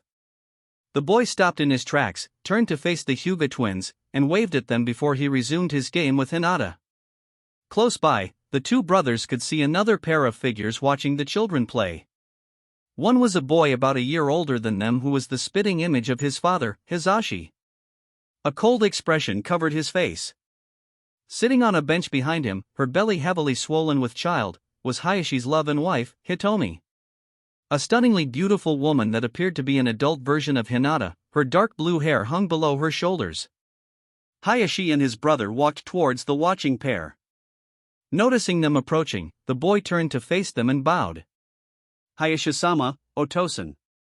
He greeted the men. Raise Niji, Hayashi said to the boy. There is no need to bow to me, and please just call me uncle. There are no elders here to reprimand you. Niji rose. That would not be appropriate, Hayashi-sama, he said coldly. The clan head wanted to shake his head in frustration. Ever since the Hyuga affair, as it became known as 2 years ago, Niji had changed from the friendly and gentle boy he was to a cold, unfeeling child who held a deep-seated grudge against the main house of the Hyuga clan. His daughter most of all. He knew why Niji became like this. The elders had not taken kindly to Hisashi's failure to protect Hinata. They had punished him severely and in front of his son, no less. Yet another reason for Hayashi to get rid of the elder council once he could. Giving up on the matter, Hayashi turned his gaze to Hitomi, who was giving him a warm smile. He walked towards her and took her hand and placed a kiss on it. My beautiful Haim. He greeted her. How has your day been? He asked, taking a seat next to her. Judging by your appearance, I would say better than yours. She replied. How the elders take the news? She asked, an edge of worry in her voice. Better than I had expected. He answered. They did try to put up an objection to Naruto attending the academy so soon. But the points my brother and I brought up in his favor put an end to that. That's good to hear, she said, looking back at the playing children. Hayashi's gaze followed her. His eyes settled on the blonde-haired boy. He was standing protectively over Hinata as though he was facing down a monster or villain that wanted to harm her. He deserves to be around kids his age. He heard his wife. To be able to make friends and have people he can rely on. Hinata, I think, would benefit from it too. That's right, with Hinata in the academy, the elders wouldn't be able to exert as much influence on her as they did now. While she was doing well to hold her position as the heiress to the clan, Naruto, thank Kami above, was a big help in that regard. The elders were not entirely impressed with her and wanted to push her harder to excel. Hayashi believed in his daughter and knew she had the potential to become one of the best that the Hyuga had to offer. What she needed was time and patience to grow into her own. At the academy, she would have that chance. With Naruto at her side, she would blossom like a flower. Indeed, it will be good for them. I believe they might even thrive there," he said, expressing his thoughts. "I only hope the elders won't pressure them any more than they already do," his wife said. He was about to answer when he saw her place her hand on her belly. "Humph." She winced. "Are you all right, my dear?" he asked her, about to get up. The doctors did say that this would be about the time that she was due. What if her water had just broken? Was there a complication? He felt Hitomi grab his arm and nudged him down. "It's all right, Hayashi," she reassured him. "The baby just kicked, is all." The little thing turning out to be something of a firecracker, she said jokingly. Hayashi calmed himself, knowing he had started to overreact again. "Sorry, dear," he apologized to his wife. He heard her chuckle under her breath. "Honestly, I don't know who's more eager about the baby. Me or you?" she said, placing her hand on her stomach, a loving gaze centered on it. "Now that I think about it, you were just like this when I had Hinata." She looked back to him, a nostalgic expression clear on her face. "Between you and me, I think you were the happiest when she was born." The Hyuga patriarch hid a small blush at the memory. He remembers the surge of overwhelming emotions when he first saw his baby girl, tenfold when he held her in his arms. The overwhelming desire to protect her from all harm, to hold and cherish her. He remembered the tears that streamed down his cheeks and the way his father looked at him. On the surface was disapproval at the display of emotion, but underneath, he could see the man's care and understanding. He looked to where his daughter was and knew that those feelings were still as strong as ever. He looked back to his wife, his eyes locked onto her swollen stomach. He reached his hand out. "Mind if I?" he asked. He saw her nod. "Go ahead." His hand landed on her lamp. Initially, he didn't feel anything, then he felt something stir from behind the layers of skin and fat. A jolt of excitement raced through his being. His child boy or girl was indeed a lively one as he felt a kick. Hitomi winced again. "As I said, she's a little firecracker," she said. "I can tell," Hayashi responded before his mind picked on what she said. "She?" he queried. Had she went ahead and had one of the doctors check? He saw her smile at him. "Call it a mother's intuition." She places her hand over Hayashi's and remains content just to sit there and feel the movements of their future child. He didn't want to show his other concerns about Hitomi's pregnancy. Hinata had gone swimmingly well, only showing the usual signs such as morning sickness and mood swings. This one had looked to be the same in the first few months, then somewhere in the second trimester, things had started to go wrong. At first, it seemed like she was just having a particularly bad case of morning sickness and fatigue, worrisome but not unheard of in some pregnancies. It's when those symptoms persisted much longer than they should have been when they began to worry that something was wrong.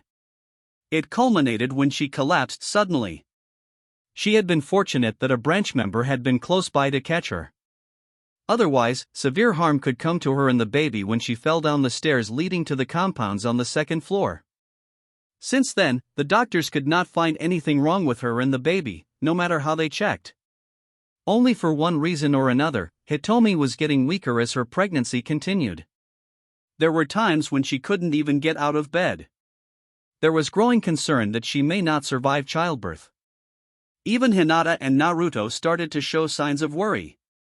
Sometimes he would catch Hinata sneak concerned glances at her mother and Naruto as well. Hitomi had told him that on days when she was feeling especially bad, she felt like someone was watching her. Before his worry was piqued, she had told him she didn't feel any maliciousness in the apparent unseen gaze, only a sense of worry. Hayashi made a mental note to discuss that with Naruto after the child had come. Seeing her here in the garden had both brought happiness to him and concerned him. At this point, she needed all the rest she could and conserve all her strength. "In that case," he said, wanting to move away from his dark thoughts, "how about we name our youngest daughter Hanabi when she does finally decide to come?" He suggested as the name came to mind. He saw Hitomi purse her lips with her free hand, putting on a thinking expression. Fuga Hanabi? She turned her head to Hayashi, flashing him a closed-eye smile. That has a nice ring to it, she said. Then he saw a somewhat mischievous glint in her pale eyes. What if I'm wrong and she turns out to be a he? She asked. Smiling back at his beloved and knowing the woman was trying to trip him up, he spoke.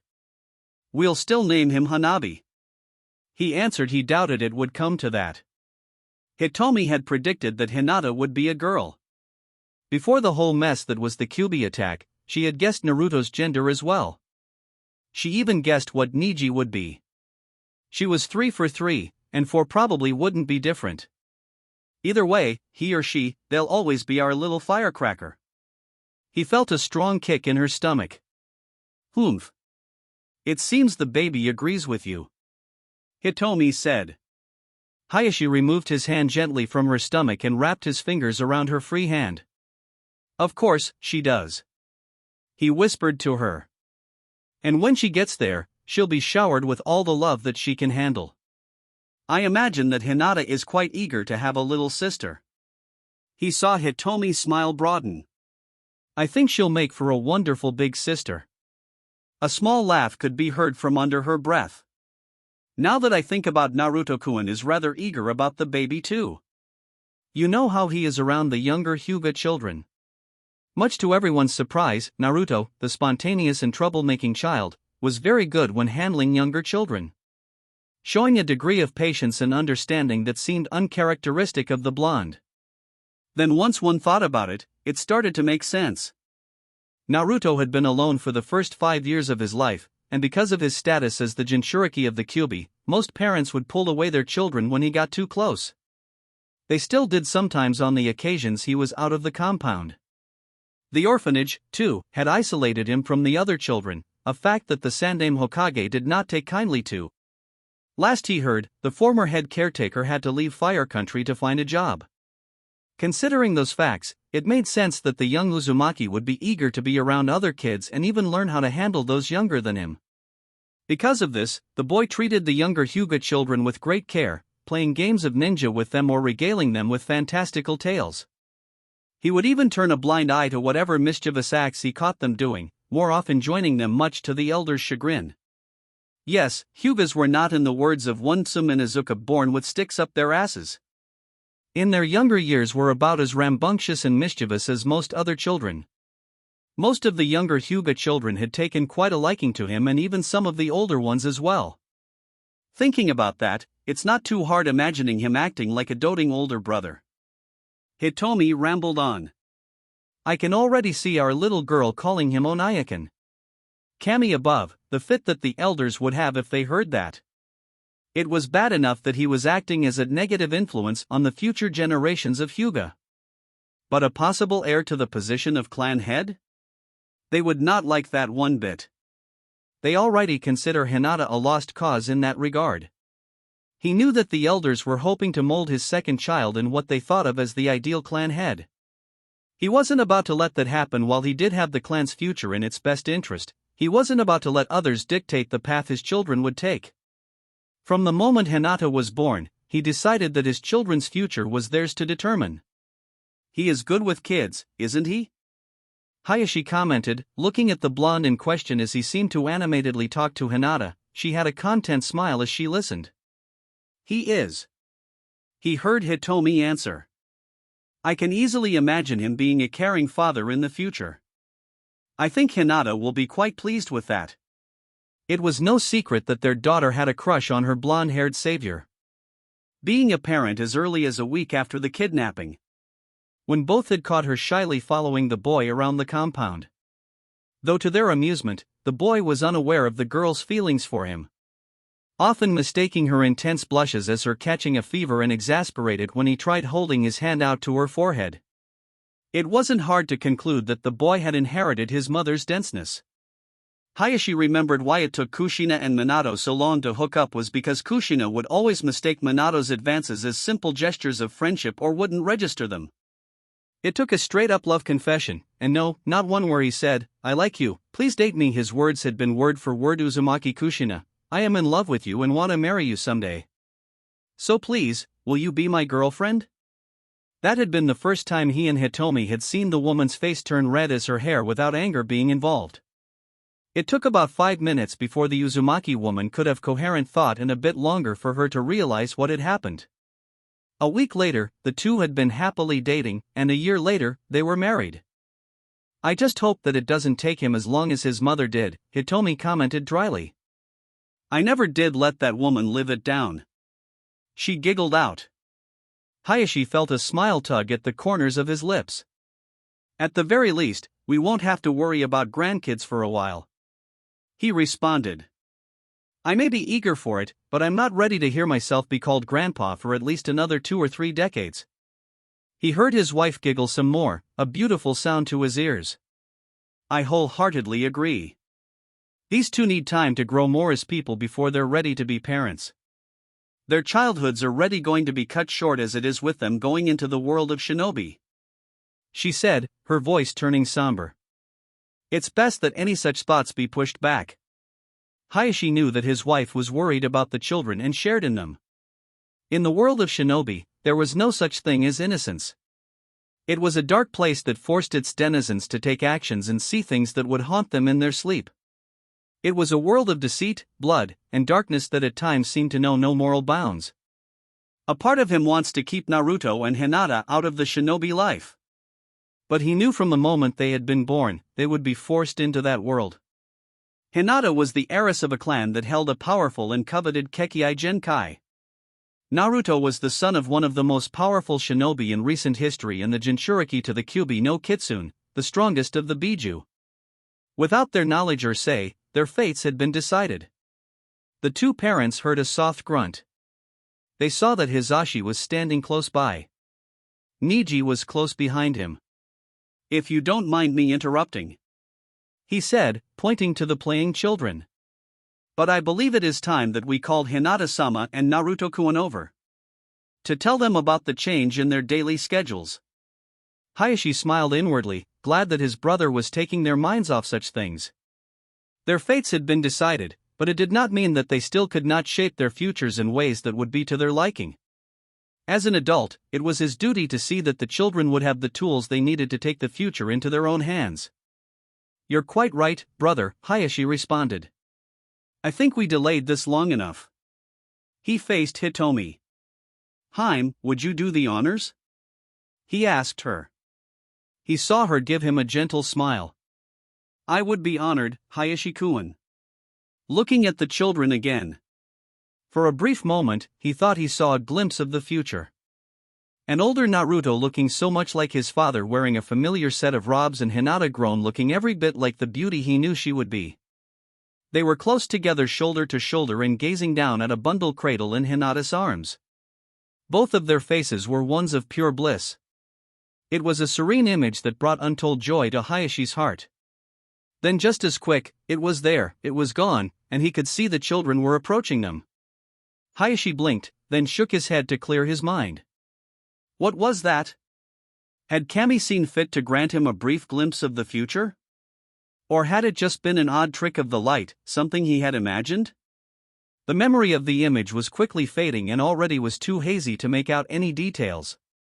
He decided he was imagining things. Yet, he still felt an odd sense of hope.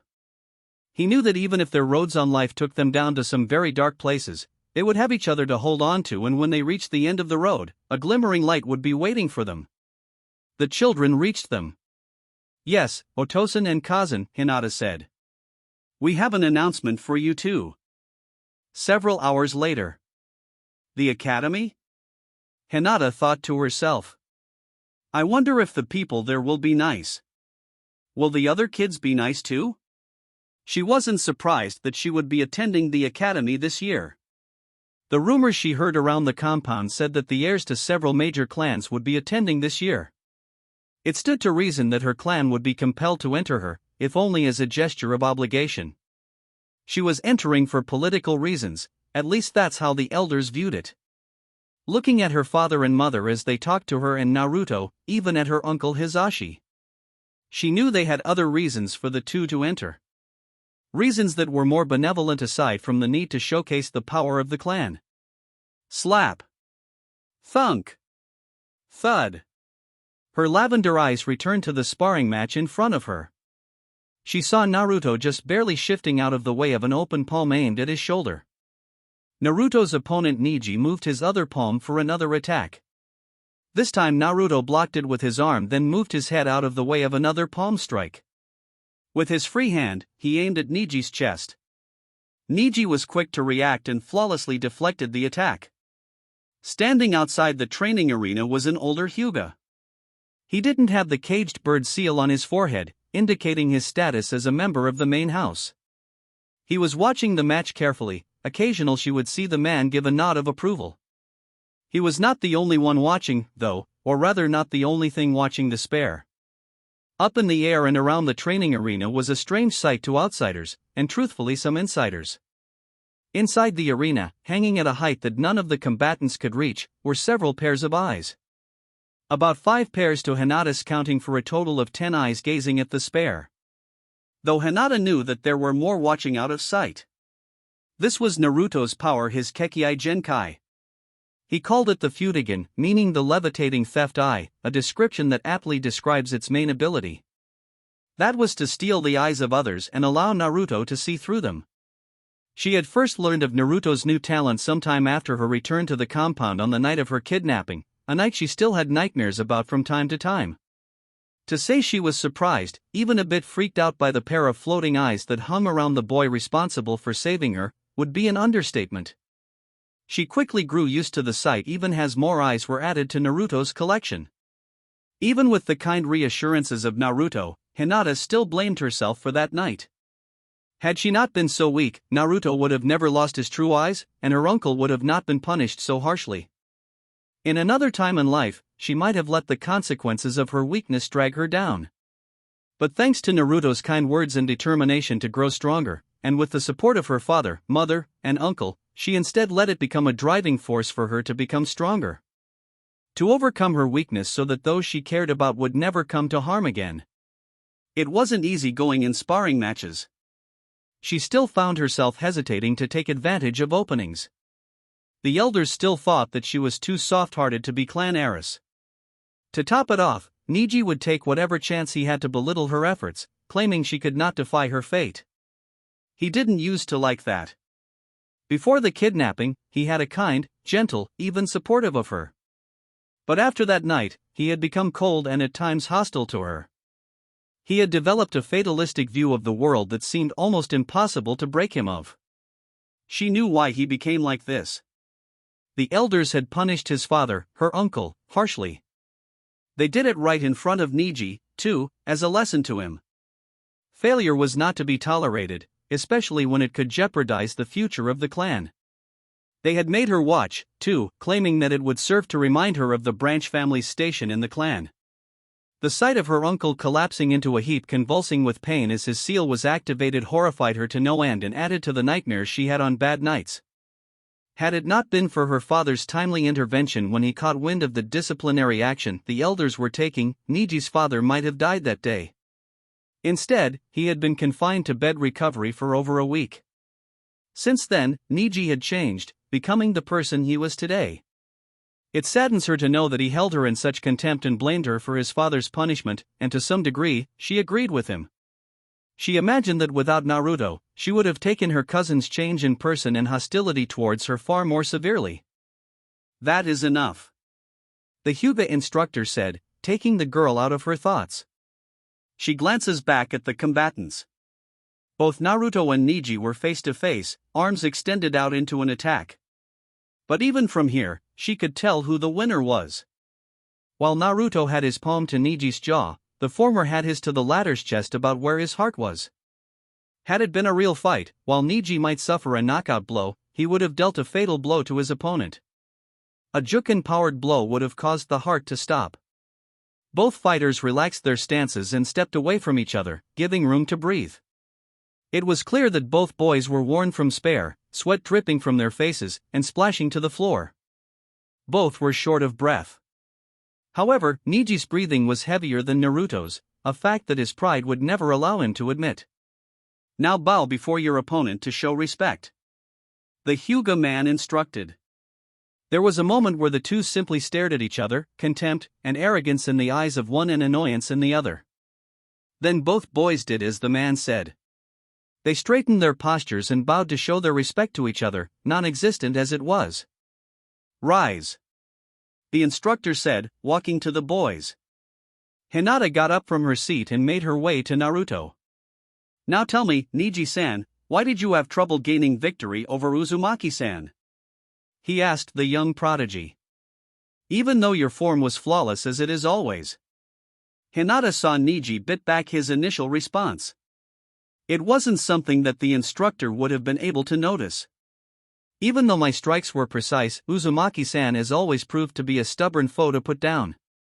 He is willing to take a hit if it means he can get an opening. This is compounded by the fact that he possesses a level of stamina and endurance that I am not accustomed to dealing with. The instructor nodded his head. That's right, Niji-san. Though you forgot to mention that Uzumaki-san's style of taijutsu was made to capitalize on his higher-than-average stamina and endurance. The Hyuga instructor explained. There will come a time and place in your career as a Konoha shinobi that you may come face to face with an opponent or opponents that are just as stubborn as Uzumaki-san, no offense. None took, Naruto commented, getting a small giggle from Hinata. As I was saying. The man resumed his lecture. In the same vein, those opponents may be shinobi that have been given a mission of such high importance that surrender, or retreat will not be an option to them. In that scenario, you must be ready to do what must be done to defeat them, including going for a killing strike when the opportunity presents itself. Hinata felt something drop in her stomach as the man mentioned the possibility of killing. It was a reality that Hinata knew she would have to accept if she was to become a strong kunoichi of the village. She saw Naruto shift uncomfortably. Even Niji showed signs of being disturbed by the subject. I will keep that in mind, he said, keeping his voice even, but Hinata could hear the unease. Strangely, it was a comfort to her to know that even Niji did not relish the idea of taking a life. It showed that the boy she once knew was still in there somewhere. The Hyuga man seemed to detect the children's unease at his advice and moved away from the subject. I would recommend that you find a way to improve your stamina and endurance. That way, you can last longer in a fight. There are some exercises I can show you for that. Thank you, sensei. I will consider your advice. Niji responded. The instructor nodded his head and turned to face Naruto. Now, Uzumaki, as you may have heard, you did well not to yield to your opponent and to wear them down. He began his praise. In the line of duty, you may find yourself in a situation where giving up is not an option. It may be a mission of great importance, or you may find yourself face to face against a foe who is determined to kill you with no means to escape. The latter was a frightening thought. Hinata did not like killing, but she liked the idea of someone else trying to kill her or Naruto even less. In some cases, you may even find yourself having to stay behind to distract a pursuing force long enough for your teammates to escape. If this had been a real-life fight to the death, while you may have been defeated, your comrades would be at a safe distance, and your opponent left in no condition to continue the pursuit. Hinata saw a small blush appear around Naruto's whiskered checks. Something he was quick to hide with a toothy smile. Thanks, sensei, he proclaimed proudly. Hinata smiled to herself, finding the blonde's hidden bashfulness to be cute. Then she felt her face become warm as she caught onto her thoughts. Did I just think that Naruto-kun was cute? She thought, embarrassed. She was glad that Naruto couldn't read minds. Otherwise, she may die of embarrassment. That said, the man continued.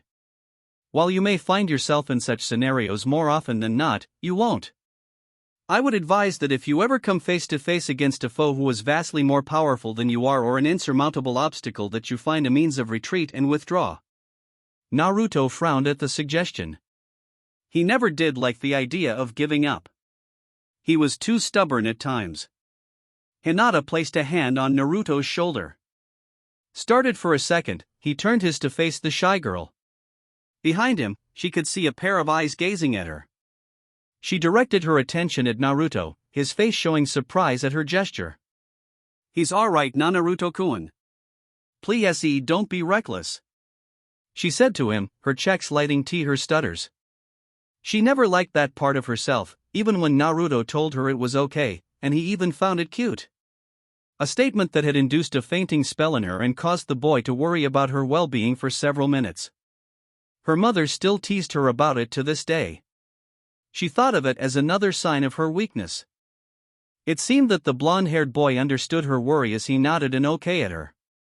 Early in his life as a ward to the Hyuga clan, it became clear that Hinata had a calming effect on the boy. He was still a very active child and had a stubborn streak a mile wide, but at least with her around, he would sit still long enough for him to think some things through. He faced the instructor again. Alright, I'll think about it, he said. The Hyuga man shot Hinata an appreciative glance. That is good to hear. You show much determination, young Uzumaki-san. I believe that you will make for a fine shinobi of Konoha one day. The elders were wise to agree to Hayashi-sama's proposal to take you in as a ward of the clan. Naruto's smile returned. That because they know how totally awesome I am, he said with enthusiasm. The instructor gave Naruto a small smile. Perhaps, he responded. Now then, I noticed that were some odd changes to your taijutsu style. It seemed like you were trying to predict your opponent's next move and some limited success. He looked directly at one of the pairs of floating eyes. If I had to hazard a guess, you were trying to integrate the use of Ufutigan more into your fighting style. Weren't you? Naruto scratched the back of his head as a pair of eyes floated down towards him. Yeah, it was, he said. It was Hinata-chan's idea, he said, patting her back. Her blush intensified at the attention she was receiving. Well, yousc. She began, her stutter worsening. I was thinking since that Naruto can control several eyes at the same time and sctth through all of them at once. I thought maybe he could use that to his advantage by using them to surround his opponents and watch them from multiple angles. Even ones that normally would not be possible. I thought that it might make it easier for him to predict how they would move. As she explained, her stutter had steadily diminished without her knowing. I also thought that he could keep some of them cloaked. A power that Naruto had discovered early on with his Futigan was that they could turn invisible. She heard the Sandaime mutter something about bending the light around them. She didn't understand it all as Naruto discussed it with the elderly Hokage. What she did get was that he could make it harder to see his eyes than they already were. Naruto had liked the idea of cloaking some of his eyes while fighting, if only to move them around unseen. He had also told her that he would only cloak them partially. He explained from experience that if he turned them completely invisible, they would see complete darkness, as no light would be reaching them. A partial cloaking would still enable them to receive light and thereby still see everything around them. It would just require a refined control over his Futigan. I see, the Hyuga instructor said, rubbing his chin. That would make for a most interesting fighting style. It is no Sharingan, but your Futigan, if trained properly, can provide you with a tool to analyze and predict the movements of your opponents. I would suggest that you look further into it. That said, your technique, while strong, still needs to be worked on. There were points in the spare that your opponent could have capitalized on had he been allowed to use the full extent of his abilities. I recommend 1 extra hour dedicated to katas to improve muscle memory. Naruto nodded at the man's suggestion. Now then, if you don't have any questions, he said, looking at the children, each giving a shake of their heads. Good, we are done here for today.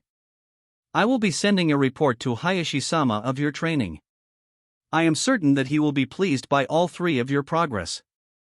Dismissed. Bowing respectfully to the instructor, the 3 children left the dojo room, entering a hallway. Naruto was walking next to Hinata, a warm smile on his face. A few steps behind them was Neji, a blank stare on his face. Hinata knew, though, that there was contempt behind his eyes directed at her. Neji-san, can't you see that I only want to help you? She thought to herself sadly. Naruto picked up on her depressed mood. Hinata-chan, you okay? she heard him ask. She looked at him, seeing that he was giving her a concerned expression. Even the eyes that were floating around him showed emotion. It was funny how a bunch of disembodied eyes could give off emotions. A part of her wondered if it was some trick of the mind. She smiled, looking at her savior turned crush always seemed to calm her. She shoved aside her thoughts on Niji, knowing that there was nothing she could do about him for now. I'm alright, Naruto-kun. I'm just a little tired, she said. The boy looks at her questioningly for a few seconds. The worry melted away and was replaced with a bright smile. I guess that you do look a little tired. She knew that the boy was glaring daggers at Niji with one of his pair of eyes. The two had a difficult relationship almost the moment the two had met. Naruto didn't like how Niji's fatalistic attitude, thinking him to be an arrogant prick, as he often put it. Nor did he like how her cousin would belittle her. The boy was, to both her embarrassment and joy, highly protective of her. Still, did you see how awesome I was back there? I had that jerk on the ropes, he boasted, going into detail on the spare even though she was there to see most of it. Hinata always enjoyed the tales he would spin off about his daily activities, often exaggerating the details, making even the most mundane activities seem like an adventure fraught with excitement and danger. Uzumaki-san, I would advise that you not spread such fictional stories, they both heard Niji say coldly. Hinata and Naruto turned their heads to the older boy, the latter giving him an annoyed look. Especially when Hinata-sama was present to see that I had won that spar. I was not on the ropes as you said I was. Oh, can it, team? Naruto retorted. They rounded a corner. Can't you get that stick shoved up your ass out for 5 seconds and enjoy the mood? Niji's cold exterior slipped as he glared at the blonde's insults. I still cannot see why the elders would continue to allow a foul-mouthed peasant like you to tread these halls. Your so-called Fudogen is nothing compared to the might of the Byakugan, the older boy taunted. And I can't see how an asshole like you is even remotely related to Hinata-chan. Yet alone her cousin, Kami must have a twisted sense of humor to let that happen. Naruto shot back. TCH. One day you will pay for your arrogance. You will see that fate dictates all things and that it has decided you and Hinata are failures. He turned around, walked off. Before he turned around the corner, Naruto shouted, "Tell that to someone who can't make you sweet in a fight." He resumed his walk with a huff, placing his hands on the back of his head. Hinata close at his side. "Seriously, how can some like that be related to you?" he asked her. "He is Uncle Hizashi's son," Hinata answered quietly.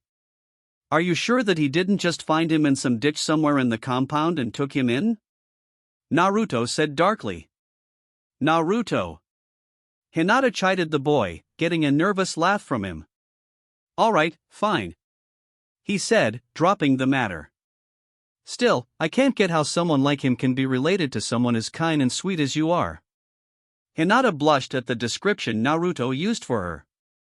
"He used to be a lot kinder." Hinata tried to explain as she pressed her fingers together, an old nervous habit. Before the incident, he was a nice and caring boy. But after what the elders did to Uncle Hizashi, he became like he is now. Please don't blame him. He's had a lot happen to him. She had explained this to him several times before whenever he became irritated with the older Hyuga boy. Still, it doesn't give him the right to be a jerk to you. Naruto huffed. But man, those old farts cause more trouble than they're worth. At least that much she can agree with. Can't your father get rid of them or something? Can't imagine many people would be against it. Hinata shook her head. As unfortunate as it was, the elders held a lot of power in the clan and held onto that power greedily. It's not that easy, Naruto-kun. He can't do whatever he likes just because he is the head of the clan. They came to a door. "It should be," he said, opening the door. They stepped outside the main compound. The sky was turning dark with twilight as they walked. The air had begun to cool as well. "But the Elder Council does exist for a reason," Hinata said, lowering her head to think. A part of her agreed with Naruto. The clan head should have the power to do what they wished unhindered by the prejudice of the elders.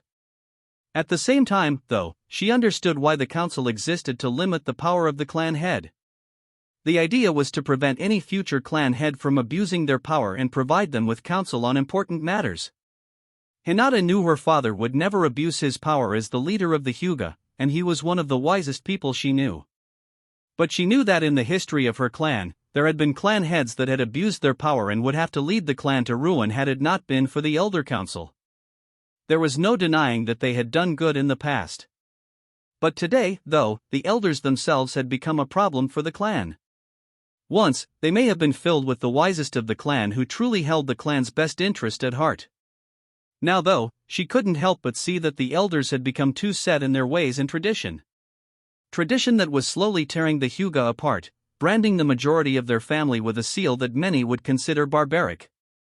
Treating those same family members like they were less than nothing simply because they had been born on the wrong side of the family or had been just a few moments later than their siblings. Even going as far as to berate those who did not fully conform to their ideal version of what a Hyuga should be. It saddens her that the Council of Elders had lost their way, and they did not see it or refused to see it. It was a problem that she would have to solve when she became the head of the clan. Assuming if they even let me. She thought darkly as memories of whispering elders surfaced. We will have to see to it that we have a firmer control over Hayashi's second child's life if we are to mold them into the clan head the Hyuga needs. Indeed, we do not need an heiress as weak she is. Once the second child has proven themselves to be the superior choice, I recommend that we have the girl branded at once. Hayashi will never allow any of his children to be branded by the caged bird seal. He most certainly will make a move to stop it, and there is no telling what he will do. I agree. Hayashi is a fool, but he has garnered much support from the branch family in recent years, not to mention he has the Hokage's personal support. We will have to do something else with her. Something that will not raise a fuss from our wayward clan head. I believe I have an idea for that. It will involve using dash. The memory ended as the elders suddenly stopped talking, seemingly to realize that there was a presence nearby. Hinata never gave them the chance to find her as she had quickly darted out of the hall and back to her room, shaken by what they were planning. She had never told anyone about what she heard, not even Naruto, too afraid of what the elders would do if they ever found out what she knew. She couldn't allow them to do as they planned to her little sister/brother, she would not let them become a puppet. Naruto seemed to notice that the topic was troubling Hinata, so he changed the subject. So, Hinata, what do you think that the academy will be like? He asked as they rounded a building passing by a Hyuga couple who nodded at them. Hinata looked back to see that they were nearing their destination and back to Naruto smiling at him. While the boy was dense to her feelings towards him, he did have the uncanny ability to read her mood. It was nice to know that someone cared so much about her that they could understand her feelings. I think it will be great, she said. It will be nice to meet other kids our age. I hear our friends will be there as well. An expression of curiosity appeared on Naruto's face. Really? Shikamaru and Choji will be there too? And Kiba as well? Naruto asked. Does that mean I'll get to show Kibble Breath who's boss without getting into trouble with the airbags? Hinata giggled at Naruto's antics. She knew that Naruto had formed something of a heated rivalry with Inuzuka Boy. The two would always get into one competition or another whenever they saw each other, sometimes earning the ire of the elders in the process. The two would vehemently deny it, but Hinata knew that the two shared a strong bond of friendship. Yes, they will all be there, including Kiba. So will Ino-chan. She saw Naruto's face light with joy with the news of his friends outside of the compound, then scrunch up in horror at the mention of Ino. Oh man! Miss Bossy Pants will be there too? He said, his face deflating, receiving another giggle from Hinata, this one being louder. Naruto, don't be like that, she said, getting a huff from the boy. She's not that bad. Naruto crossed his arms and pouting. Easy for you to say. She likes you better than me. The two looked at each other for a few seconds, then both began to laugh loudly. After a minute or two, the children caught their breath, and after a few moments, to calm themselves, Naruto spoke. But I guess it's alright. She may be bossy, but she's nice. Naruto said. Hinata nodded her agreement. Ino could be described as a rather hot-tempered girl, but at the end of the day, she stuck close to her friends. She had become a good friend to Hinata and was another source of encouragement. They came to a stop in front of one of the smaller buildings surrounding the main compound. It was the living area that Naruto had been given when he became a ward to the Hyuga clan. While smaller than the others in the district, it was still bigger than most civilians outside the compound. There was light on in one of the windows, meaning that Sarah, Naruto's given caretaker, was home. Instead of entering the house, the two children opted to sit on the porch. Do you think we'll make new friends at the academy?